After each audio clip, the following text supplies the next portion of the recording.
Let's look at the propaganda currently being issued by Buttigieg. Listen to him, 37 seconds. I'm going to translate.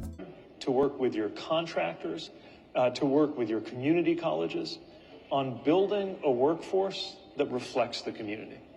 We have heard way too many stories from generations past of infrastructure where you got a neighborhood, often a neighborhood of color, that finally sees the project come to them, but everyone in the hard hats on that project looking like, doing the good paying jobs, don't look like they came from anywhere near the neighborhood. Right.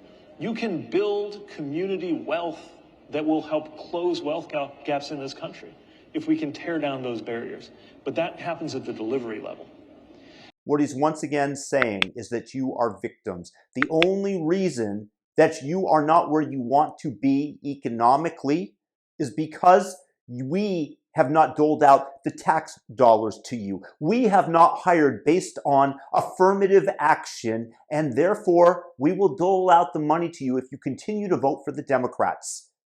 Do you think that he truly means that the groups building the infrastructure should represent and look like the community in which they are building? First of all, that gives you no advantage because you should be hiring the workers based on merit, which clearly the Democrats, Pete Buttigieg, are against because they are trying to kowtow and to manipulate such people. And do you really think that if you went into a predominantly white neighborhood that Pete Buttigieg would want those doing the construction to be all white?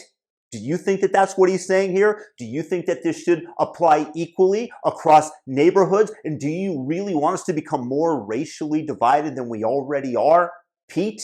Because that's exactly what you are preaching. And you are once again preaching the victimhood of those of color rather than telling themselves that if you go out there and you work hard, you can produce something that will make something of yourself and better your community. Instead, he's promising if you vote for the Democrats, then we will dole out taxpayer dollars to you.